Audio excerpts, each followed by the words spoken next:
যুবক এসে হাত পাতলো, বিষ্ণু ইসলাম আমার কিছু দেন। নবী বললেন, তুমি তো শক্ত সামর্থ্য মানুষ, বাসায় কি আছে বলো।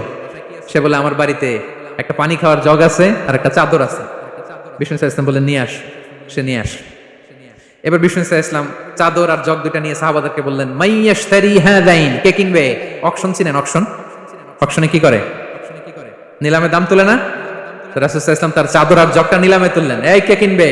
মাইয়াশতারি হাযাইন, মাইয়াশতারি হাযাইন। একজন বলল, ফাকালা রাজুল আনা আখিযুহুমা বিদিরহাম, ইয়া রাসূলুল্লাহ, আমি 1 দিরহামে কিনবো। কয় দিরহাম? বিষ্ণু বললেন, 1 দিরহাম, 1 দিরহাম, 1 দিরহাম। মানে এর চেয়ে কেউ বাড়াবে কিনা? মাইয়াজিদু আলা যালিক, এর চেয়ে বাড়াই দিবা কে? আরেক সাহাবী বলল, ইয়া রাসূলুল্লাহ, আমি 2 দিরহামে কিনবো। 2 দিরহাম, 2 দিরহাম, 2 দিরহাম, আর বাড়ে না। বিষ্ণু সাল্লাল্লাহু আলাইহি ওয়াসাল্লাম তার কাছে 2 দিরহাম দিয়ে বিক্রি করে দিলেন। 2 দিরহাম নিয়ে যুবককে বললেন, নাও, এই 1 দিরহাম দিয়ে কিছু খাবার কিনে তোমার ফ্যামিলিকে দিয়ে আস, আরেক দিরহাম দিয়ে একটা কুঠার কিনে নিয়ে আস। তো যুবক কুঠার কিনে আনবে। ফাওয়াদা লাহু আর রাসূল সাল্লাল্লাহু আলাইহি ওয়াসাল্লাম ইয়াদান, রাসূল সাল্লাল্লাহু আলাইহি ওয়াসাল্লাম নিজ হাতে ওই কুঠারের একটা হাতল লাগাই দিলেন কাঠের। শুধু কুঠার দিয়ে তো হবে না, একটা হাতল থাকতে হবে না? বিষ্ণু সাল্লাল্লাহু আলাইহি ওয়াসাল্লাম ওনার মোবারক হাতে, বরকতময় হাতে ওই কুঠারে একটা হাতল লাগাই দিলেন। এবার বললেন, যাও, 1 দিরহাম দিয়ে কুঠার, আরেক দিরহাম দিয়ে খাবার কিনে আনো। এই কুঠার দিয়ে জঙ্গলে যে কাঠ কেটে লাকড়ি বেচে জীবিকা নির্বাহ করো। সামনের 15 দিন আমার সামনে যেন তোমার ঘুরঘুর করতে না দেখি। এ বেচারা গেল, 1 দিরহাম দিয়ে ফ্যামিলিতে খাবার দিল, আর লাকড়ি নিয়ে কাঠ কাটতে না কাটতে কয়েকদিনের ব্যবধানে ও 10 দিরহাম কামাই ফেলছে। আস্তে আস্তে আস্তে আস্তে সে স্বাবলম্বী হয়ে গেল। এরপর একবার বিষ্ণু ইসলামের কাছে আসছে। বিষ্ণু ইসলাম তারে বলে, মানুষের কাছে হাত পাতার চেয়ে, দুয়ারে দুয়ারে ভিক্ষা করার চেয়ে তোমার মতো এরকম কাঠ কেটে, জঙ্গলে কাঠ কেটে বাজারে বিক্রি করা অনেক ভালো। আল্লাহু আকবার। এই হচ্ছে বিষ্ণু ইসলামের ক্যারেক্টারিস্টিক্স। তিনি ভিক্ষাবৃত্তিকে অনুৎসাহিত করতেন। এই যে গল্পটা, what is the moral of the story? কি শিখলাম? 1 নম্বর যেটা শিখলাম, তিনি কাজ করে খেতে উৎসাহিত করেছেন। চাইলেই বিষ্ণু ইসলাম ওই 2টা জিনিস বিক্রি করে 2 দিরহাম দিয়ে বলতে পারতেন, যাও 2 দিরহাম দিয়ে খাবার কিনো। ওই বেলা খেয়ে রাতের বেলা আরেক দুয়ারে যে ভিক্ষা করতো, ঠিক কিনা বলেন? কথা বুঝতেছেন? 2 দিরহাম দিয়ে যদি খাবার কিনতো, তো দুপুরে খেয়ে রাতে কি করতো? আবার হাত পাততো। সেটা করে নাই। কাজ করে খেতে উৎসাহিত করেছেন এবং স্থায়ী সমাধান করে দিয়েছেন। কারণ কাজ কাজই, কাজে কোনো ছোট বড় নাই। আছে? কাজে কোনো ছোট বড় আছে না। তাহলে ইসলাম আমাদেরকে পরিশ্রমী হতে শেখায়, কর্মমুখী হতে শেখায়। ইসলাম কতটা কর্মমুখী ধর্ম দেখেন। বিষ্ণু ইসলাম বলেন, ইন কামাতিস সাআ ওয়া ফি ইয়াদি আহাদিকুম ফাসিলা, কেউ যদি দেখে কিয়ামত হয়ে যাচ্ছে, কি হয়ে যাচ্ছে? সবাই বলুন। কেউ যদি দেখে কিয়ামত হয়ে যাচ্ছে আর তার হাতে একটা চারা বীজ আছে, গাছের চারা। কি আছে? গাছের চারা। সে গাছের চারা রোপণ করতে গেছিল, ওদিকে যায় দেখে কিয়ামত শুরু হয়ে গেছে। বিষ্ণু বলেন, ফাইন ইসতাতাআ আন লা তাকুমা হাত্তা ইয়াগরিসাহা ফালইয়াগরিসহা, সে যদি পারে কিয়ামত হওয়ার আগেই ওটা রোপণ করে দিতে, সে যেন তাড়াতাড়ি করে রোপণ করে দেয়। আল্লাহু আকবার। ইসলাম কতটা কর্মমুখী ধর্ম। কিয়ামত শুরু হয়েছে, বিষ্ণু বলেন তার উপর কিয়ামত আসার আগে সে যদি চান্স পায়, চারা বীজটা যেন রোপণ করে দেয়। আর আমরা এখন আখিরুজ জামান, দাজ্জাল আসবে, কিয়ামত হয়ে যাবে, 2025 সালেই হবে, এগুলো বলে কাজকর্ম সব বন্ধ করে দিচ্ছে। এরকম ডাকাইত আছে না নাই? হ্যাঁ বলেন, আছে না নাই? তা আখিরুজ জামান কি আপনারা এটা শিখায়, এই লেসন শিখায়? আখিরুজ জামান আসবে, দাজ্জাল আসবে, তো আপনার সমস্যা কি? দাজ্জাল আসবে দেখি তো আপনাকে বিজনেস করে এমন টাকা কামাইতে হবে যাতে করে দাজ্জাল আসলে আমি আমার অর্থ দিয়ে মুজাহিদিন ভাইদেরকে সহায়তা করতে পারি। দাজ্জাল আসবে তো আপনার প্রবলেম কি? আপনার বডি বিল্ডিং করতে হবে, আপনার ফ্যামিলিকে তারবিয়া দিতে হবে, আপনার সোসাইটিকে সমৃদ্ধ করতে হবে, আপনাকে সভ্যতার কারিগর হইতে হবে। আপনার সব কাজ আপনি আরো বাড়াই দিবেন দাজ্জালের প্রশ্ন আসলে। এখন দাজ্জাল আসবে, 25 সালেই আসবে, 26 সালেই কিয়ামত হবে। কি হবে ক্যারিয়ার দিয়ে? আর কি হবে ব্যবসা করে? এরকম আছে না নাই? এরকম করা যাবে? আমরা অত্যন্ত সৌভাগ্যবান যে আমরা এমন একটা ধর্ম পেয়েছি যে ধর্মটা মজলুমকে নিয়ে কথা বলে। The vulnerable people of the society, সমাজে যারা মজলুম, অসহায়, তাদের কথা কেউ বলে না, তাদের অধিকার নিয়ে ইসলাম কথা বলে। আলহামদুলিল্লাহ পড়েন। ইসলাম শ্রমিকের অধিকার নিয়ে কথা বলে, লেবার রাইটস নিয়ে ইসলাম কথা বলে। ইসলাম উইমেন রাইটস নিয়ে কথা বলে, নারী অধিকার নিয়ে কথা বলে। ইসলাম হিউম্যান রাইটস নিয়ে কথা বলে। ইসলাম মানবাধিকার নিয়ে কথা বলে। ইসলাম অ্যানিমাল রাইটস নিয়ে কথা বলে, প্রাণী অধিকার নিয়ে কথা বলে। আল্লাহু আকবার। আপনি চাইলেই একটা প্রাণীকে আঘাত করতে পারবেন না। আমাদের দেশে এটা খুব বাজে একটা কালচার। কুকুর একটা দেখলেই আমরা কি করি? হয় ঢিল ছড়ি, না একটা লাথি মারি। কিছুই করে নাই আপনাকে, পাশ দিয়ে যাচ্ছে দেখলেই কি ঢিল মারে, লাথি মারে। আরো অনেক জঘন্য জঘন্য কাজ আমরা করি।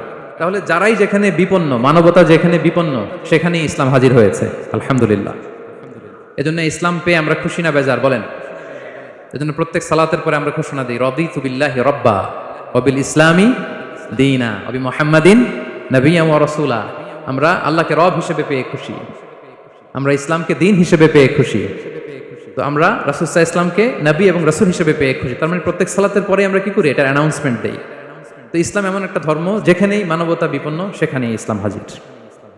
তো আজকে আমরা লেবার রাইটস ইন ইসলাম, ইসলামে শ্রমিকের কি অধিকার, শ্রমিকদের যে রাইটস আছে, অধিকার আছে, এটা নিয়ে ইসলাম কি বলে, এই টপিকে আমরা কথা শুনবো ইনশাআল্লাহ বিইذنিল্লাহ। সম্মানিত শুধু আমি শুরুতেই কালামুল্লাহ মাজিদের একটি আয়াত তেলাওয়াত করেছি, সূরাতুল ইনশিকাকের 6 নম্বর আয়াত, যেখানে আল্লাহ তাআলা ইরশাদ করছেন, ইয়া আইয়ুহাল ইনসানু ইন্নাকা কাদিহুন ইলা রাব্বিকা কাদহান ফামুলাকি। অর্থাৎ হে মানুষ, তুমি তোমার রবের কাছে পৌঁছা পর্যন্ত কঠোর পরিশ্রম করতে হবে, অতঃপর তুমি তার সাক্ষাৎ লাভ করবে।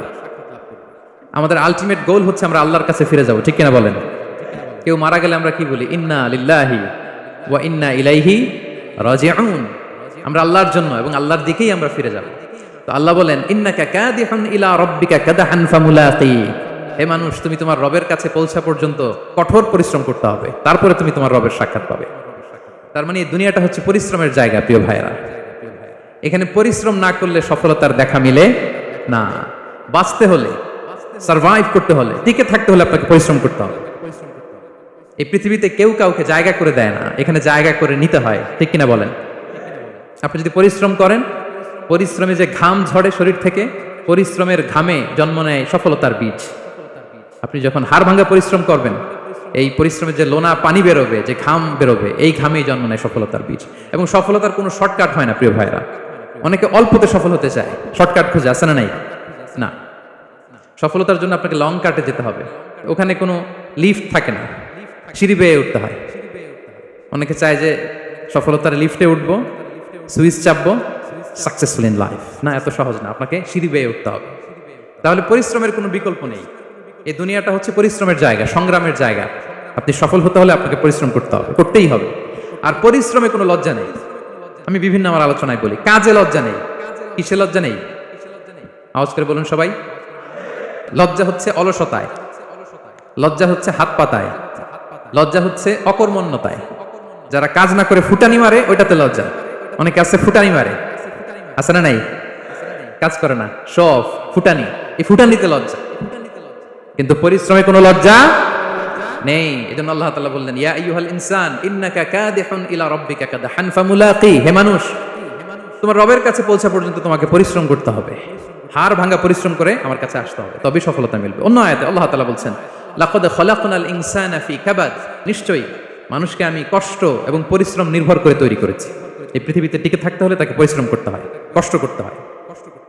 এবং দুনিয়ার এই সাইকেলটা যদি দেখেন, দিন এবং রাতের যে সাইকেল, রাতকে আল্লাহ বানিয়েছেন ঘুমের জন্য, রেস্ট নেওয়ার জন্য, বিশ্রামের জন্য, আর দিনকে আল্লাহ বানিয়েছেন কর্মচঞ্চল করে, কাজের জন্য। দিনের মধ্যে কর্মস্পৃহা আছে। আল্লাহ তাআলা সূরা নাবাতে বলছেন, ওয়াজআলনান নাহারা মাআশা। আমি দিনকে বানিয়েছি কর্মচঞ্চল, দিনে আপনি কাজ করবেন, হাড় ভাঙা পরিশ্রম করবেন, তবেই সফলতা ধরা দিবে, ঠিক কিনা বলেন? তাহলে প্রথমে আমরা জানলাম এই পৃথিবীতে পরিশ্রম করতেই হবে, পরিশ্রমের কোনো বিকল্প নেই। সফল হতে চাইলে কি করতে হবে? আওয়াজ করে বলবেন, কি করতে হবে? এবং ইসলাম এই পরিশ্রমকে উৎসাহিত করে, পরিশ্রমের মাধ্যমে যে ইনকাম, এটাকে উৎসাহিত করে। বিষ্ণু ঈসা ইসলাম বলেন, মা আকালা আহাদুন তাআমান কাত্তু খায়রান আইয়াকুলা মিন আমালি ইয়াদাই। মানুষ পরিশ্রম করে, তার দুই হাত দিয়ে উপার্জন করে যে জীবিকা নির্বাহ করে, এর চেয়ে শ্রেষ্ঠ জীবিকা পৃথিবীতে আর নেই। আল্লাহু আকবার। আপনারা যারা কষ্ট করে ঘাম ঝরিয়ে উপার্জন করেন, এই পৃথিবীতে এর চেয়ে শ্রেষ্ঠ উপার্জন আর হতে পারে? পরিশ্রম করে ঘাম ঝরিয়ে আপনি যে রিজিক এর বন্দোবস্ত আপনার হয়, এই খাবারের চেয়ে শ্রেষ্ঠ খাবার পৃথিবীতে হতে পারে? এরপর বিষ্ণু ঈসা ইসলাম বললেন, ওয়া ইন্না নাবিয়াল্লাহি দাউদ আলাইহিস সালাম কানা ইয়াকুলু মিন আমালি ইয়াদিহি। আল্লাহর নবী দাউদ আলাইহিস সালাম তিনি নিজ হাতের উপার্জন থেকে খেতেন। সুবহানাল্লাহি বিহামদিহি। তিনি আর্মর বানাতেন, যুদ্ধাস্ত্র। তিনি বর্ম বানাতেন, নিজ হাতে বর্ম বানিয়ে, যুদ্ধাস্ত্র বানিয়ে বিক্রি করে সেটা দিয়ে জীবিকা নির্বাহ করতেন। আল্লাহু আকবার। তাহলে পরিশ্রমের কোনো বিকল্প নেই। শ্রমের মাধ্যমে যে উপার্জন, এটা শ্রেষ্ঠ উপার্জন। তাই শ্রমজীবী যারা আছেন, মনক্ষুণ্ণ হবেন না, মন ছোট করবেন না। You are the superhero, you are the superhero, you are the remittance fighter of our country. এই জন্য রাস্তা দিয়ে যখন হাঁটবেন, বুক ফুলিয়ে হাঁটবেন, আর বস্তা ভরে টাকা নিয়ে দেশে ফিরবেন, ঠিক কিনা বলেন? বুক ফুলিয়ে হাঁটতে হবে। এজন্য আমি আমার প্রিয় মাতৃভূমি বাংলাদেশের গভর্নমেন্টকে অনুরোধ করবো, আমাদের শ্রমজীবী ভাইদের যাতে সুবিধা হয় এই ব্যবস্থা আপনাদের করতে হবে, বিনীত অনুরোধ রাখবো। শ্রম মন্ত্রণালয়ে যারা দায়িত্বে আছেন স্পেশালি তাদেরকে রিকোয়েস্ট করবো, আমাদের শ্রমজীবী ভাইদের যেন কোনো কষ্ট না হয়, কারণ তাদের পাঠানো রেমিটেন্সে সচল থাকে আমার দেশের অর্থনীতির চাকা। তারা ভালো থাকলে ভালো থাকবে বাংলাদেশ। ভেরি সিম্পল, ঠিক কিনা বলেন?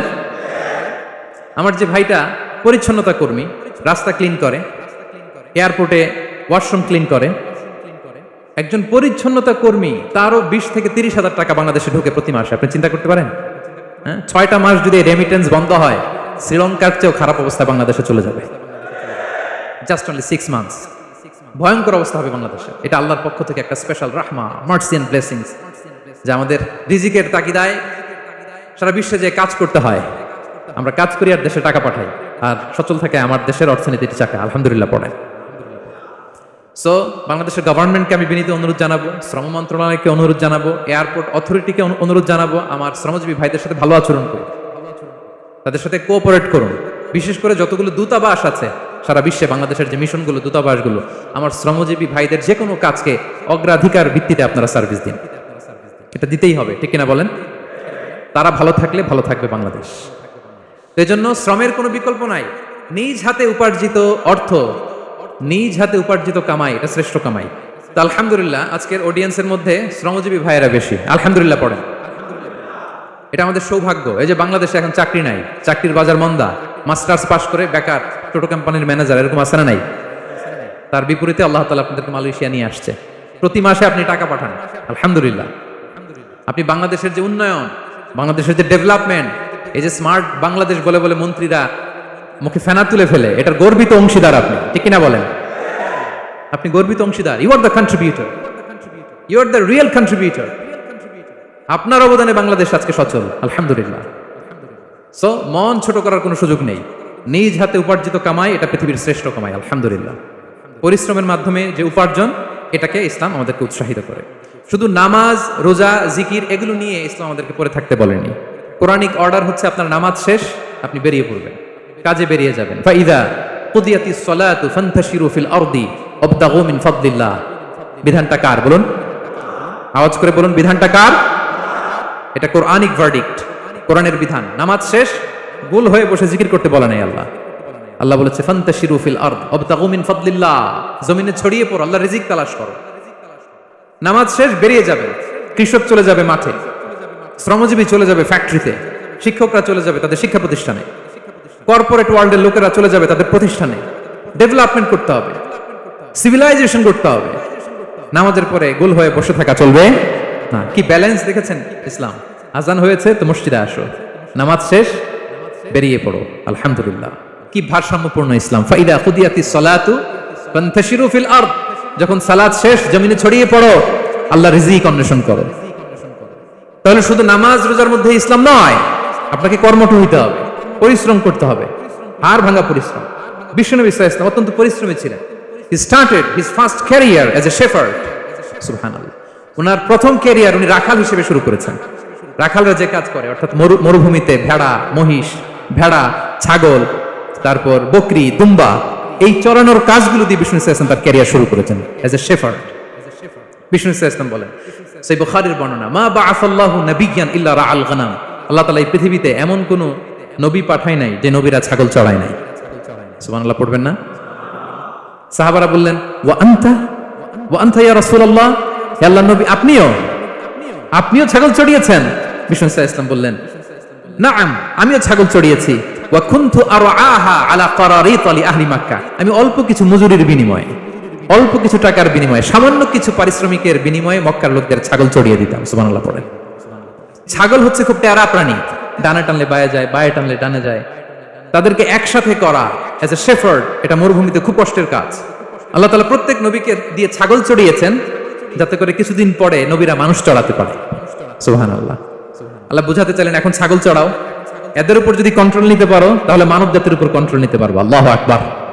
এজন্য প্রত্যেকটা নবীকে দিয়ে, সহিহ বুখারীর বর্ণনা, মা বাআসাল্লাহু নাবিয়্যান ইল্লা রাআল গানাম, আল্লাহ পৃথিবীতে এমন কোন নবী পাঠায় নাই যেই নবীকে দিয়ে আল্লাহ ছাগল চড়ায় নাই। তো বিষ্ণু সাল্লাল্লাহু আলাইহি ওয়াসাল্লাম ছাগল চড়িয়েছেন, অত্যন্ত সুঠামদেহী ছিলেন, কর্মঠ ছিলেন। তার মানে বিষ্ণু সাল্লাল্লাহু আলাইহি ওয়াসাল্লামও পরিশ্রম করে উপার্জন করেছেন, ঠিক কিনা? ছাগল চড়াতেন, তার বিনিময়ে সামান্য কিছু পারিশ্রমিক নিতেন, মজুরি নিতেন, এতে লজ্জা নাই। এজন্য এই কথা দিয়ে শুরু করেছি যে কাজে লজ্জা নাই। এই তো বিষ্ণু ইসলামের ক্যারিয়ার গেল। আমরা যদি সাহাবাদের জীবনী দেখি, ওনারাও পরিশ্রমী ছিলেন। কেউ খেজুর বাগানে কাজ করতেন, কেউ কৃষি কাজ করতেন, কেউ বাজারে ব্যবসা করতেন, কেউ বসে থাকেন না। হাড় ভাঙা পরিশ্রম করেছেন প্রত্যেকটা সাহাবা। তারা আমাদের মডেল, তারা আমাদের সুপার হিরো, তারা আমাদের আইকন, ঠিক কিনা? নবীরা আমাদের মডেল, সাহাবারা আমাদের মডেল। বিষ্ণু ইসলাম কর্মঠ ছিলেন, ওনার সাহাবারা অত্যন্ত কর্মঠ ছিল। কেউ বসে থাকতেন না, পরিশ্রম করতেন, হাড় ভাঙা পরিশ্রম করতেন, উপার্জন করতেন। তারা আমাদের জন্য প্রেরণার বাতিঘর। অনেক সাহাবাদের বায়োগ্রাফি থেকে আপনাদেরকে ঘটনা শেয়ার করা যাবে। আমি একজন সাহাবার জীবনী শোনাবো আপনাদেরকে। আব্দুর রহমান ইবনে আউফ রাদিয়াল্লাহু তাআলা আনহু। 10 জন জান্নাতের, দুনিয়াতে বসে যে 10 জন সাহাবা জান্নাতের সুসংবাদ পেয়েছেন, তাদের মধ্যে একজন, আলহামদুলিল্লাহ বলেন। আব্দুর রহমান ইবনে আউফ রাদিয়াল্লাহু তাআলা আনহু প্রথম 8 জন মক্কায় যারা কালিমা পড়ে মুসলমান হয়েছে তাদের একজন। তার স্ট্যাটাসটাকে জেনে নেন। তো তিনি যখন মক্কা থেকে হিজরত করে মদিনায় গেলেন, মনে রাখবেন মক্কা থেকে যে সাহাবারা বাড়ি ঘর ছেড়ে হিজরত করেছে তাদেরকে বলে মহাজির, মানে হিজরতকারী সাহাবা। আর মদিনাতে যে সমস্ত সাহাবারা তাদেরকে রিসিভ করেছেন তাদেরকে বলে আল আনসার, মানে সাহায্যকারী সাহাবা। তো যারাই হিজরত করে মক্কা থেকে মদিনায় যেত, বিষ্ণু ইসলাম মদিনার কোন সাহাবীর সাথে তার ভাই পাতিয়ে দিতেন, আল মুআখাত, ব্রাদারহুড করে দিতেন, দায়িত্ব দিতেন যে তুমি এই সাহাবীকে দেখবে। তো আব্দুর রহমান ইবনে আউফ রাদিয়াল্লাহু তাআলা আনহু যখন হিজরত করে গেলেন, তার দেখভাল করার জন্য যে সাহাবীর দায়িত্ব পড়লো তার নাম হচ্ছে সাআদ ইবনে রাবিয়া, আনসারী সাহাবী রাদিয়াল্লাহু তাআলা আনহু। বিষ্ণু বললেন, সাআদ, আব্দুর রহমান ইবনে আউফ তোমার ভাই। ভাই বানিয়ে দিলেন। কি বানিয়ে দিলেন? তুমি তাকে টেক কেয়ার করবে, সে হবে তোমার মেহমান। সুবহানাল্লাহ। সাআদ ইবনে রাবিয়া রাদিয়াল্লাহু তাআলা আনহু তিনি আব্দুর রহমান ইবনে আউফকে ডেকে নিয়ে গেলেন, ঘরে নিয়ে গেলেন মেহমানকে, এবং বললেন, ইয়া সাআদ ইন্নী আকসারুল আনসারি মালান। হে সাআদ, তুমি চিন্তা করো না, তুমি মনে করো না যে তোমার ভরণ পোষণ দিতে আমার কষ্ট হবে। আমি মদিনার সবচাইতে বড় বিজনেস ম্যাগনেট, সবচাইতে বড় বিজনেস ম্যাগনেট আমি। No tension, don't worry about it. Tension নিও না, আসো, তোমার জন্য আমার কি প্রপোজাল শোনো। ফাআকসিমু লাকা নিসফা মালি, আমার যত সম্পদ আছে আমি অর্ধেক তোমারে দিয়ে দিব। সুবহানাল্লাহ। এত আস্তে আপনার বাড়িতে কেউ মেহমান হলে করতে পারবেন এরকম? আল্লাহ, কেমন প্রেরণার বাতিঘর তারা। ফাআকসিমু নিসফা মালি, হে আব্দুর রহমান ইবনে আউফ, আমার অর্ধেক সম্পদ তোমারে দিয়ে দিব। এখানেই শেষ না, এরপর বলতে লাগলেন, আমার অনেকগুলো স্ত্রী আছে, তুমি কোথায় যে মেয়ে খুঁজবা, প্রস্তাব দিবা, এত ঝামেলার দরকার নাই। আমার কোন স্ত্রীকে তোমার ভালো লাগে বলো, তার যদি তোমাকে ভালো লাগে তাহলে প্রয়োজনে তাকে আমি ডিভোর্স দিয়ে দিব, তাকে নিয়ে তুমি সুখের সংসার করবা। আল্লাহু আকবার। অর্ধেক সম্পদ দিয়ে দিব, আমার একাধিক স্ত্রী আছে, কাউকে যদি তোমার পছন্দ হয় এবং সেও যদি তোমাকে পছন্দ করে, প্রয়োজনে তাকে ডিভোর্স দিব। New life, new career, just go on. আমরা এই সুযোগ পেলে কি করতাম? সাথে সাথে অর্ধেক সম্পদ নিয়ে নিতাম, ঠিক কিনা? আব্দুর রহমান ইবনে আউফ প্রেরণার বাতিঘর। উনি কি করলেন? উনি বললেন, লা হাজাতা লি ফি যালিক, আমার ভাই তুমি যে বলছো, এ সাআদ ইবনে রাবি, তুমি যে এত চমৎকার প্রপোজাল দিয়েছো, এতেই আমি খুশি। তোমার কোনো কিছুর আমার দরকার নাই। বারাকাল্লাহু লাকা ফি আহলিকা ওয়া মালিক, আল্লাহ তোমার সম্পদেও বরকত দেখ, আল্লাহ তোমার পরিবারেও বরকত দেখ। তবে একটা কষ্ট করতে হবে, সেটা কি? আব্দুর রহমান ইবনে আউফ বললেন, দুল্লানি ইলা সুক, মদিনার বাজারটা কোথায় এটা একটু দেখা দাও। আমি নতুন মানুষ, পথঘাট চিনি না। দুল্লানি ইলা সুক, just show me the way to market of Medina. মদিনার বাজারটা কোন রাস্তায় একটু দেখায় দাও। আল্লাহু আকবার। সাদ ইবনে রাবি বললেন, এই তো মদিনার বাজার। উনি যে কিছু ঘি কিনলেন, পনির কিনলেন, কিনে বিক্রি করলেন, প্রফিট করলেন। ওই প্রফিট দিয়ে আরো বেশি করে কিনলেন, আবার বিক্রি করলেন, প্রফিট, আবার বিক্রি করলেন, প্রফিট। এই কেনা বেচা করতে করতে 1-2 মাসের মধ্যে উনি মদিনার one of the biggest business magnate হয়ে গেলেন। আল্লাহু আকবার। কি হাড় ভাঙা পরিশ্রমী না তারা করেছেন। একেবারে রেডি ক্যারিয়ার ছিল, গেলাম সবচেয়ে বড় বিজনেসম্যানের অর্ধেক সম্পত্তি পেয়ে গেলাম। He didn't accept the ready career, rather he made his own path with his own endeavor. নিজের চেষ্টায়, নিজের পরিশ্রমে, নিজের ঘাম ঝরিয়ে নিজের ক্যারিয়ার তৈরি করেছেন। চিল্লায় বলেন ঠিক কিনা? This is the biography of Abdur Rahman ইবনে আউফ রাদিয়াল্লাহু তাআলা আনহু। সাহাবারা কতটা পরিশ্রম করেছেন, তার মানে বিশ্বনবী পরিশ্রমী ছিলেন, সাহাবারা পরিশ্রমী ছিলেন। এবং বিষ্ণু ইসলাম পরিশ্রম করতে বলতেন সবাইকে, হাত পাততে নিষেধ করতেন, কারণ দারিদ্রতা বড্ড ভয়ঙ্কর। দারিদ্রতা যার আসে সে বুঝে। বাংলা একটা কথা আছে, অভাব যখন দরজায় এসে দাঁড়ায়, ভালোবাসা তখন সবার মুখস্থ দেখছেন? অভাব যখন দরজায় এসে দাঁড়ায়, ভালোবাসা তখন জানলা দিয়ে পালায়। দারিদ্রতা ঈমান কেড়ে নেয়। আপনি পার্বত্য চট্টগ্রামের অবস্থা জানেন? আমাদের বাংলাদেশের পাহাড়ি এলাকার অবস্থা জানেন? ওখানে আমাদের গরিব মুসলিম ভাইদেরকে সামান্য কিছু টাকা পয়সা দিয়ে ওদেরকে খ্রিস্টান বানিয়ে ফেলতেছে মিশনারিগুলো। এই খবর তো আমরা রাখি না। দারিদ্রতা বড্ড ভয়ঙ্কর। এজন্য বিষ্ণু ইসলাম দারিদ্রতা থেকে আল্লাহর কাছে পানাহ চাইতেন। তিনি বলতেন, আল্লাহুম্মা ইন্নী আউযু বিকা মিনাল ফাকরি ওয়াল কিল্লাতি ওয়াদ-দিল্লাহ। ও আল্লাহ, I seek refuge with you from poverty, from insufficiency and humiliation. ও আল্লাহ, আমি তোমার কাছে দারিদ্রতা থেকে পানাহ চাই। ও আল্লাহ, আমি তোমার কাছে স্বল্পতা থেকে পানাহ চাই। ও আল্লাহ, আমি তোমার কাছে লাঞ্ছনা থেকে পানাহ চাই। পড়েন আমিন। এই দোয়াটা বেশি বেশি করবেন। আল্লাহুম্মা ইন্নী আউযু বিকা মিনাল ফাকরি ওয়াল কিল্লাতি ওয়াদ-দিল্লাহ। হে আল্লাহ, আমি দারিদ্রতা থেকে পানাহ চাই। আল্লাহ, স্বল্পতা থেকে পানাহ চাই। আল্লাহ, লাঞ্ছনা থেকে পানাহ চাই। সবাই পড়ুন আমিন। বিষ্ণু ইসলাম যে দোয়াগুলো শিখিয়েছেন এগুলো হচ্ছে very precise in wording but comprehensive in meaning. শব্দে খুব ছোট কিন্তু অর্থ মানুষের হৃদয়ে এটার আবেদন অনেক ব্যাপক, অনেক বেশি। আপনি সারাদিন মিলিয়েও দোয়ার মধ্যে এত সুন্দর প্রার্থনা বাক্য তৈরি করতে পারবেন না, কিন্তু বিষ্ণু ইসলাম এক বাক্যে যেটা চেয়েছেন গোটা দুনিয়াটার ভেতরে ঢুকে গিয়েছে। আল্লাহুম্মা ইন্নী আউযু বিকা মিনাল ফাকরি ওয়াল কিল্লাতি ওয়াদ-দিল্লাহ। আল্লাহ, দারিদ্রতা থেকে পানাহ চাই। বিষ্ণু ইসলাম নিজে স্বয়ং দারিদ্রতা থেকে পানাহ চাইতেন। তাহলে দারিদ্রতার সাথে আমাদের কোনো সম্পর্ক? আমরা পরিশ্রম করব, আমরা কাজ করে খাবো, কাজে কোনো লজ্জা নেই। লজ্জা অলসতায় চিল্লায় বলেন ঠিক কিনা? এবং বিষ্ণু ইসলামের কাছে কেউ যদি হাত পাততো, যদি দেখতেন তার কাজ করার যোগ্যতা আছে, বিষ্ণু ইসলাম ভিক্ষা দিতেন না, কাজে উৎসাহিত করতেন, ভিক্ষাবৃত্তিকে অনুৎসাহিত করতেন। এক যুবক এসে হাত পাতল, বিষ্ণু ইসলাম আর কিছু দেন। নই বললেন, তুমি তো শক্ত সামর্থ্য মানুষ, বাসায় কি আছে বলো?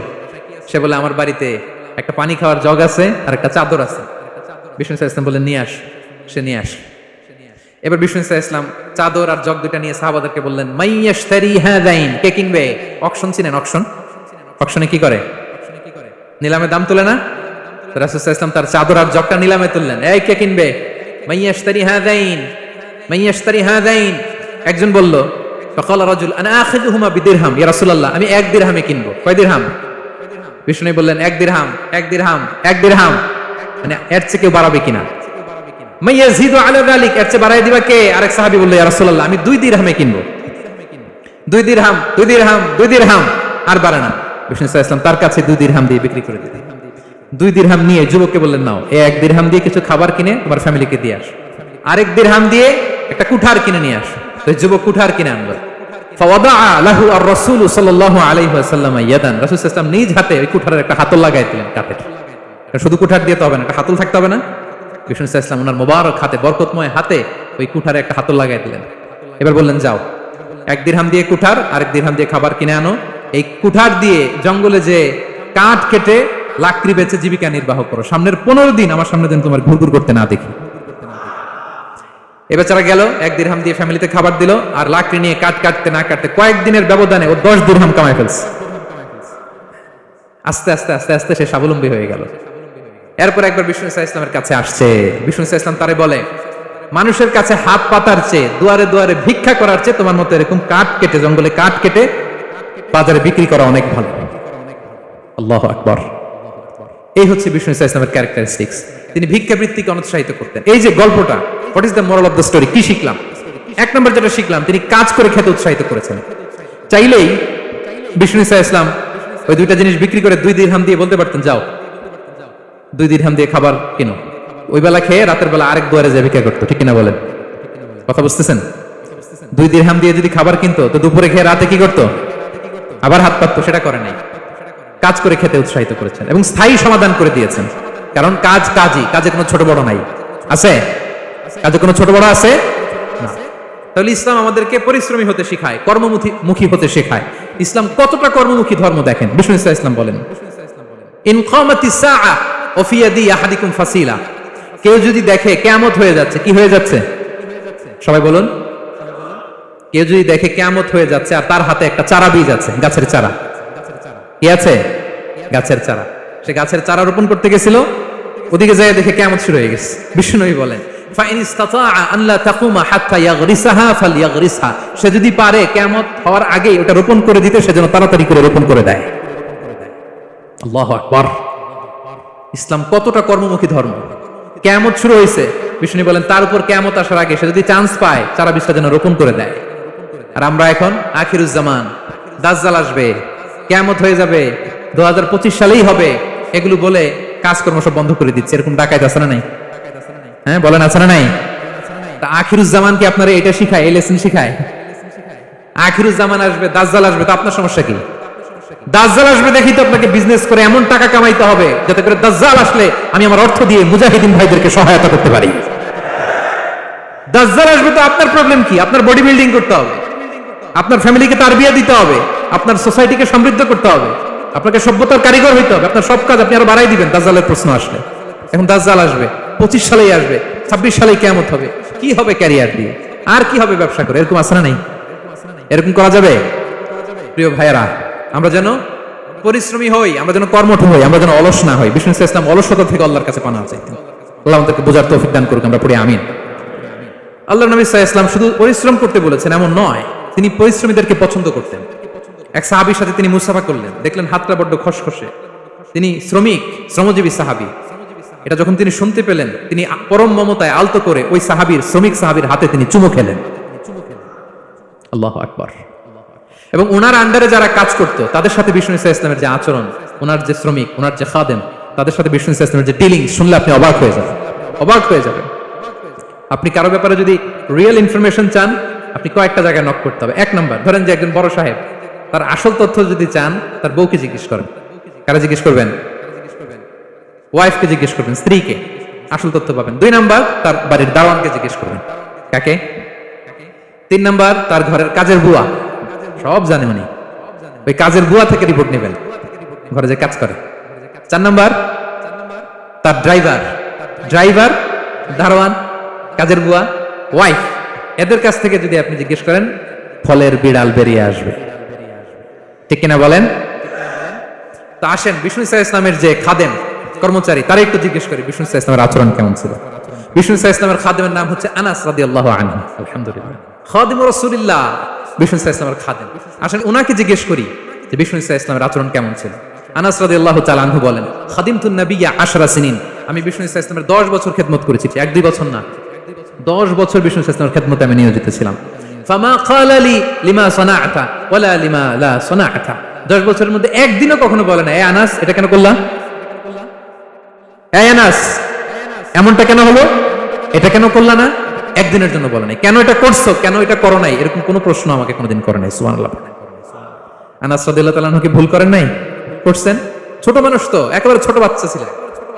ওনার আম্মা যখন আনাস রাদিয়াল্লাহু তাআলা আনহুকে নিয়ে আসছে, বিষ্ণু ইসলাম মক্কা থেকে হিজরত করে মদিনায় আসলেন, সবাই বিশ্বনবীকে ঘিরে ধরলো, সবাই বিশ্বনবীকে সালাম দেয়, মুসাফা করে, হাদিয়া দেয়। আনাসের মা চোখের পানি ছাড়ে, বিশ্বনবীর কাছে লজ্জায় এসে বলে, ইয়া রাসূলুল্লাহ, সবাই আপনাকে উপহার দেয়, সবাই আপনাকে হাদিয়া দেয়, আমি আপনারে কি হাদিয়া দেব? হাদিয়া দেওয়ার মতো কিছু নাই আমার এই কলিজার টুকরা আনাস ছাড়া, আমি আনাসকেই আপনারে হাদিয়া দিয়ে দিলাম। ইয়াখদুমুকা ইয়া রাসূলুল্লাহ, হে নবী, আনাস আপনার খেদমত করবে, আপনার ওযুর পানি এনে দিবে, আপনার মেসওয়াকটা এনে দিবে, আপনার জুব্বাটা এনে দিবে, আমি আমার কলিজার টুকরা, আমার নাড় ছেঁড়া ধন আনাসকেই আপনারে উপহার দিয়ে দিলাম। আনাস রাদিয়াল্লাহু তাআলা বিষ্ণু ইসলামের সাথে থাকতেন, ওযুর পানি এনে দিতেন, জামা এনে দিতেন। বিষ্ণু বললেন, আনাস আমার ওই জুব্বাটা নিয়ে আসো। ছোট্ট আনাস জুব্বা আনতে যে মদিনার বাচ্চারা খেলতেছে, আমাদের দেশে যে খেলে, কুতকুত খেলে, চারা খেলে, এইটা খেলে, সেইটা খেলে, ওই খেলাধুলা দেখে নবীর জামা আনার কথা উনি ভুলে গেলেন। বাচ্চাদের সাথে দাঁড়িয়ে খেলা দেখতে আরম্ভ করলেন। এখন সময় গড়িয়ে অনেক হয়ে গেল, আনাসও আসে না, জুব্বাও আসে না। ঘটনা কি? বিষ্ণু ইসলাম বললেন, যাই নিজের জামা নিজে নিয়ে আসি। তো বের হলেন, যে দেখে সর্বনাশ, আনাসকে পাঠাইছি জুব্বা আনতে, আনাস দেখিয়ে দিকে খেলার মধ্যে মগ্ন হয়ে আছে। বিষ্ণু ইসলাম কিছুই বললেন না, চুপ করে যে উনিও আনাসের পিছনে এভাবে দাঁড়িয়ে রইলেন, কিছুই বলে না। তো আনাস খেলা একবার এদিকে দেখে, একবার ওদিকে দেখে, একবার এদিকে ঘুরতে ঘুরতে হঠাৎ দেখে পিছনে কে? স্বয়ং বিশ্বনবী। আল্লাহ, বিশ্বনবীর দেখে তো আনাস রাদিয়াল্লাহু তাআলা কলিজাটা এখানে চলে আসছে, ভয়। হায় হায়, আজকে খবর আছে, হায় হায়, আমার না যুদ্ধ আনতে বলছিল, আমি কি কাজ করলাম, ভয়ে আটকে উঠছে। বিষ্ণু ইসলাম ধমক দেয় নাই, পিট্টি দেয় নাই, কিছু করে নাই, শুধু একটা মুচকি হাসি দিয়েছে। আনাস রাদিয়াল্লাহু তাআলা আনহু বলে, বিশ্বনবীর সেই দিনের মুচকি হাসির শাসন মৃত্যুর আগ পর্যন্ত আমাকে সোজা রাস্তায় রেখেছে, আর ডানে বায়ে করি নাই কোনোদিন। তার মানে শাসন করতে জানলে ব্যাট মারা লাগে না, শাসন করতে জানলে গায়ে হাত তোলা লাগে না, শাসন করতে জানলে মুচকি হাসি দিয়েও শাসন করা যায়। ঠিক কিনা বলেন? বিশ্বনবীর মুচকি হাসির শাসন আনাস রাদিয়াল্লাহু তাআলা আনহুকে আজীবন সোজা রাস্তায় রেখেছে। তাহলে শ্রমজীবীদেরকে বিষ্ণু ইসলাম কতটা সম্মান করতেন, শ্রদ্ধা করতেন, ভালোবাসতেন, বুঝতে পারছেন সবাই? প্রিয় ভাইয়েরা, লেবার রাইটস ইন ইসলাম, ইসলামী শ্রমিকের অধিকার। শ্রমিকদেরকে ইসলাম কমপক্ষে 7টা অধিকার দিয়েছে। কয়টা? 1 নাম্বার, ইসলাম একজন শ্রমিককে প্রথম যে অধিকারটা দিয়েছে সেটা হচ্ছে কাজ শেষে, শ্রম শেষে তার পারিশ্রমিকের অধিকার, মজুরি পাওয়ার অধিকার, কাজ শেষে বেতন পাওয়ার অধিকার। কাজ করেছেন তো আপনি বেতন পাবেন, এটা আপনার অধিকার। বেতন বা পারিশ্রমিক এটা একটা কর্মজীবীর অধিকার। আপনার কোম্পানির মালিক যে আপনার বেতন দেয়, এটা কি দয়া করে? করুণা। তো এটা যদি করুণা হয়, সে যে আপনার কাজ করে দেয়, এটাও তো করুণা। এটা তো আর বড় করুণা, কি বলেন? আপনি যে স্যালারি পে করেন, এটা যদি করুণা হয়, সে যে পরিশ্রম করে, সে তো আরো বড় করুণা করে আপনাদের। তার কারণে তো আপনার কোম্পানি টিকে আছে, ঠিক কিনা বলেন? তাহলে এটা করুণা নয়, এটা শ্রমিকের অধিকার। এবং বিশ্বনবী সাল্লাল্লাহু আলাইহি ওয়াসাল্লামের সেই ঐতিহাসিক বাণী, তিনি বলেছেন, আতুল আজীরা আজরাহু ক্বাবলা আন ইয়াজিফা আরাকু। ঘাম শুকিয়ে যাওয়ার আগে শ্রমিককে তার পারিশ্রমিক বুঝিয়ে দাও। সুবহানাল্লাহ, বিশ্বনবীর ঐতিহাসিক বাণী। এখন জাতিসংঘ আমাদেরকে শিখায় যে শ্রমিকের মজুরি দিতে হবে, অন টাইমে দিতে হবে, স্যালারি দিতে হবে, এই করতে হবে, সেই করতে হবে। মানবাধিকারের কর্মীরা আমাদেরকে শিখায়। তারা শিখানোর 1500 বছর আগে বিশ্বনবী সাল্লাল্লাহু আলাইহি ওয়াসাল্লামের ঐতিহাসিক বাণী, তিনি বলেছেন, আতুল আজীরা আজরাহু ক্বাবলা আন ইয়াজিফা আরাকু। শ্রমিকের ঘাম শুকাবার আগে তার মজুরি পেমেন্ট করে দাও। সুবহানাল্লাহ। ঘাম শুকিয়ে যাওয়ার আগে, মানে অন টাইম, দ্রুততম সময়ে শ্রমিককে তার মজুরি দিয়ে দাও, তার বেতন দিয়ে দাও। যারা শ্রমিককে তার পারিশ্রমিক অন টাইমে দেয় না, স্যালারি অন টাইমে পে করে না, টালবাহানা করে, গরিমসি করে, তাদের ব্যাপারে বিষ্ণু সাল্লাল্লাহু আলাইহি ওয়াসাল্লাম কি বলেন? বিষ্ণু বলেন, 3 শ্রেণীর ব্যক্তি, সালাসাতুন আনা খাসমুহুম ইয়াউমাল কিয়ামা। 3 শ্রেণীর ব্যক্তির বিরুদ্ধে আমি বিশ্বনবী কিয়ামতের দিন আল্লাহর কাঠগড়ায় মামলা দায়ের করব। আমি বিশ্বনবী 3 শ্রেণীর ব্যক্তির বিরুদ্ধে আমি বিশ্বনবী আল্লাহর সুপ্রিম কোর্টের কাঠগড়ায় মামলা দায়ের করব। এর মধ্যে 1 শ্রেণীর ব্যক্তি হচ্ছে রাজুলুন ইস্তাআজারা আজিরান ফাস্তাওফা মিনহু ওয়া লাম ইউতিহি আজরা। কোন ব্যক্তি যে শ্রমিক নিয়োগ দেওয়ার পরে তার কাছ থেকে কাজ বুঝে নিয়েছে, কিন্তু তাকে তার প্রাপ্য বুঝিয়ে দেয়নি। এরকম ডাকাত আমাদের সমাজে আছে না নাই? কাজ ঠিকই বুঝে নিচ্ছে, কিন্তু তার প্রাপ্যটা বুঝিয়ে দেয়। বিশ্বনবী বলেন, তার বিরুদ্ধে আমি মামলা দায়ের করব। প্রিয় ভাইরা, বুঝে থাকলে উত্তর দেন। বিশ্বনবী যার বিরুদ্ধে মামলা দায়ের করবে, তার জান্নাত তো একেবারে ডাইরেক্ট, তাই না? হ্যাঁ, সুন্দর বলছে একজন, তার কোনো জামিন নাই, ঠিক কিনা বলেন? বিশ্বনবী যার বিরুদ্ধে মামলা দায়ের করেছে, তার জান্নাতে যাওয়া তো দূর কি বাত, সে জান্নাতের ঘ্রাণও তার নাকে ঢুকবে না। চিল্লায় বলেন ঠিক কিনা? এজন্য খবরদার, শ্রমিককে তার শ্রম নেওয়ার পরে তার পারিশ্রমিক দিয়ে দেন, তার ঘাম শুকিয়ে যাওয়ার আগে, মানে অন টাইম। এটা নিয়ে কোনো টালবাহানা করা যাবে, তা না হলে বিশ্বনবী তার বিরুদ্ধে মামলা দায়ের করবে। তার মানে 1 নম্বর অধিকার বুঝে পাইছেন? আপনি যে কাজ করেন, কাজের বিনিময়ে যে পারিশ্রমিক পান, যে স্যালারি পান, এটা আপনার অধিকার। এটা করুণা নয়, এটা অনুকম্প নয়, এটা কোনো দয়া নয়, ইটস ইউর রাইট। এটা আপনার অধিকার। আওয়াজ করে বলুন তো, গলা ফুলিয়ে, এটা আপনার কি? 2 নাম্বার, একটা শ্রমিককে ইসলাম যে অধিকার দেয়, সেটা হচ্ছে চুক্তি মাফিক সকল সুযোগ সুবিধা প্রাপ্তির অধিকার। অর্থাৎ একজন এমপ্লয়ার যখন তার এমপ্লয়িকে নিয়োগ করে, একটা এমপ্লয়মেন্ট কন্ট্রাক্ট থাকে না? এমপ্লয়মেন্ট কন্ট্রাক্ট বুঝেন তো? একটা চুক্তিপত্র থাকে, এখানে ফিক্স করা থাকে ওয়ার্কিং আওয়ার্স, কয় ঘন্টা আপনি কাজ করবেন, আপনার জব স্পেসিফিকেশন, কি করবেন কি করবেন না, আপনার স্যালারির ব্যাপারে থাকে, কত স্যালারি দিবে, কখন দিবে, আবার আপনি ওভার টাইম করলে এক্সট্রা পে করবে, আপনি রেগুলার কাজ করলে ঘন্টায় per hour 20 ringgit, overtime করলে 40 রিঙ্গিট। তারপর আপনি কখন ব্রেক নেবেন, একটা ব্রেক থাকে না, যে এই টাইমে একটা ব্রেক দিতে হবে, এগুলো মিউচুয়াল আন্ডারস্ট্যান্ডিং এ এমপ্লয়মেন্ট কন্ট্রাক্টে থাকে। আপনি হলিডে কখন করবেন, ছুটি থাকতে হবে। টানা 7 দিন কাজ করানো যাবে বলেন? না, আন্তর্জাতিক ভাবে এটা নিষিদ্ধ। টানা 7 দিন কোনো কাজ নাই, 1 দিন তার হলিডে থাকতে হবে, তার অ্যানুয়াল লিভ থাকতে হবে। Right to rest and leisure, বিশ্রামের একটা সময় লাগবে। এই যে 1 মে আন্তর্জাতিক শ্রমিক দিবস, এটা শুরু হয়েছে কিভাবে?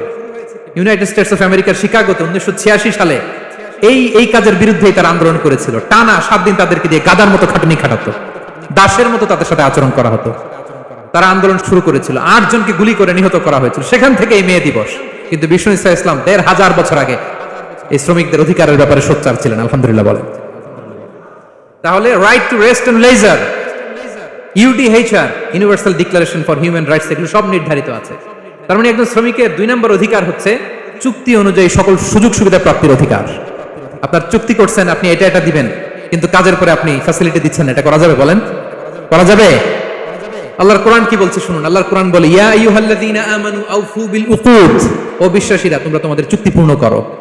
ওয়া আউফু বিল আহদি ইন্নাল আহদা কানা মাসউলা, তোমরা যে কমিটমেন্ট করেছো, যে কন্ট্রাক্ট করেছো, এই চুক্তি তোমরা পূর্ণ করো, তা না হলে কিয়ামতের কঠিন ময়দানে এই চুক্তির ব্যাপারে, কন্ট্রাক্টের ব্যাপারে, এই এগ্রিমেন্টের ব্যাপারে আপনারা জিজ্ঞেস করবে কে?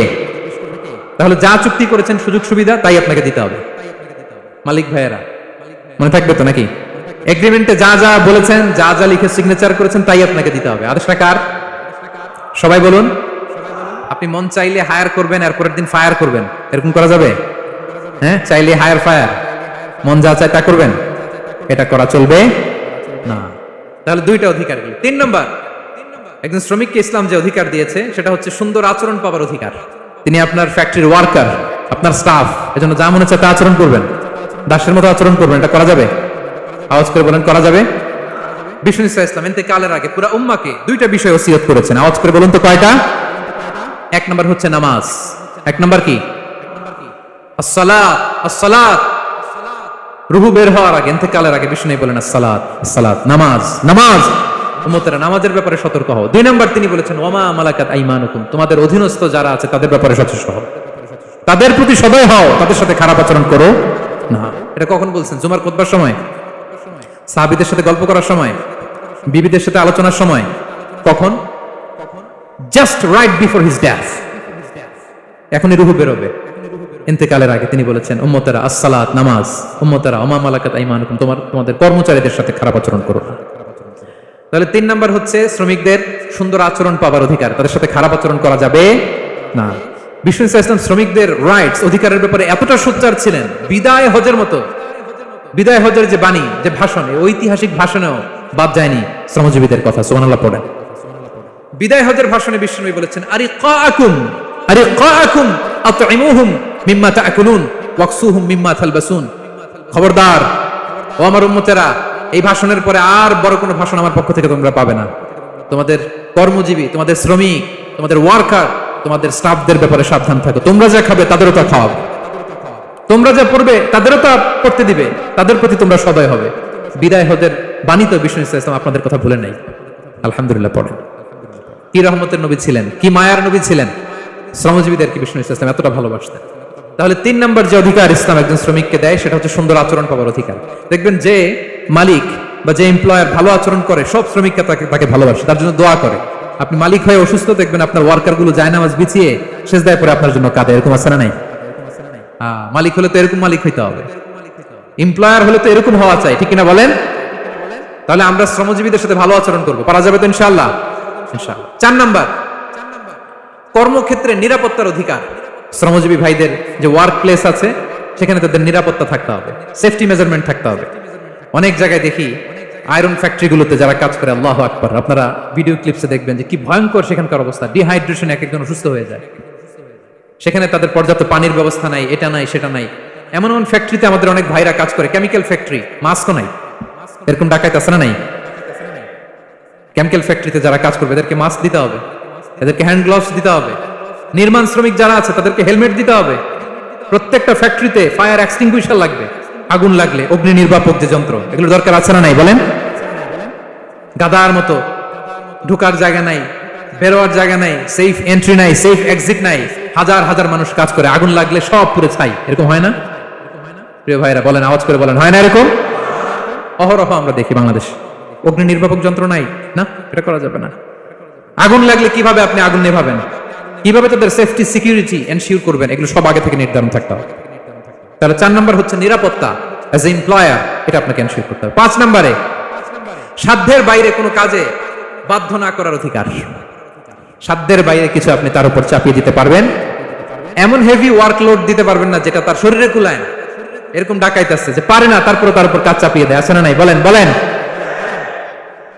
ওয়ার্কারের স্বাস্থ্যহানি হয়, অঙ্গহানি হয়, এবং এমন ছোট ছোট বাচ্চাদের দিয়ে কাজ করায়, শিশু শ্রম, এটা তো আইনত দণ্ডনীয় অপরাধ। এটা করা যাবে না। এগ্রিমেন্টে, চুক্তিতে আপনি যা করাবেন, যেভাবে করাবেন, যা চান সার্ভিস, ওইটাই করাইতে হবে। এবং আল্লাহর বিধান এটা, লা ইউকাল্লিফুল্লাহু নাফসান ইল্লা উসআহা। আল্লাহ সাধ্যের বাইরে বান্দার উপরও কোনো কিছু চাপিয়ে দেয় না। এটা samely applicable to the worker. বিষ্ণু ইসলাম বলেন, ওয়ালা ইউকাল্লাফু মিনাল আমালি ইল্লা মা ইউতিক। সাধ্যের বাইরে কোন ওয়ার্কারকে অতিরিক্ত কোনো কাজ চাপিয়ে দেয়া যাবে না। ফাইন কাল্লাফাহু, যদি তাকে সাধ্যের বাইরে কোনো কাজ চাপিয়ে দিতে হয়, মা ইয়াগলিবুহু, যেটা তার জন্য কষ্ট হয়ে যায়, ফাল ইউইনহু আলাই, এই কাজে তাকে সাহায্য করতে হবে। মালিক হয়ে আপনার হাত লাগাতে হবে, অথবা এক্সট্রা ম্যান পাওয়ার নিতে হবে, ওয়ার্ক ফোর্স নিতে হবে। সুবহানাল্লাহ পড়েন। বিশ্বনবী মনে হচ্ছে যেন বর্তমান যে এই যে হাজার হাজার ফ্যাক্টরি, এই কলকারখানা, এই ওয়ার্কারদের দুর্দশাগুলো দেখে দেখে পয়েন্টে পয়েন্টে ধরে ধরে কথা বলেছেন। আল্লাহু আকবার। যদি সাধ্যের বাইরে কিছু চাপিয়ে দিতে হয় তাহলে তাকে সহায়তা করতে হবে। 5 নম্বর শ্রমিকের অধিকার হচ্ছে সাধ্যের বাইরে কোনো কাজে বাধ্য না করার অধিকার। আপনি বাধ্য করতে পারবেন না। কটা গেল? 5টা। মাশাআল্লাহ, খুব মনোযোগী শ্রোতা। 6 নম্বরে শ্রমিকের উপর আল্লাহ যা যা ফরজ করেছেন তা আদায়ের অধিকার দিতে হবে আপনাকে। সালাতের সময় হলে তাকে নামাজ পড়তে দিতে হবে। নন মুসলিম হলে এটা ভিন্ন ইস্যু। তখন আপনি চেষ্টা করবেন একটা মুসলিম কোম্পানিতে যাওয়ার, মুসলিম মালিকের আন্ডারে যাওয়ার, অথবা তাদেরকে সবাই মিলে অ্যাপ্লিকেশন করে বুঝাবেন যে সামান্য ফরজ নামাজটুকু পড়ার অনুমতি, পারমিশন আমরা চাই। কিন্তু কোনো মুসলিম এমপ্লয়ার নামাজের জন্য বাধা দিতে পারবে না। রমজান মাসে রোজা রাখা শ্রমিকের জন্য ফরজ না? অনুমতি দিতে হবে। নারী কর্মীদেরকে, যারা নারী কর্মী আছে তাদেরকে পর্দার অনুমতি দিতে হবে, হিজাবের অনুমতি দিতে হবে। মালিক তো দূরের কথা, আমাদের বাংলাদেশে অনেক বিশ্ববিদ্যালয়ের শিক্ষকরাই অনুমতি দেন। এরকম ডাকাত শিক্ষক আছে না নাই? এরকম জালেম বাংলাদেশে আছে না নাই? ঢাকা বিশ্ববিদ্যালয় চিন্তা করা যায়, মুসলিমদের টাকা দিয়ে যে বিশ্ববিদ্যালয়, ওখানে আমার বোনেরা পর্দা করে যেতে পারে না। আমার মুসলিম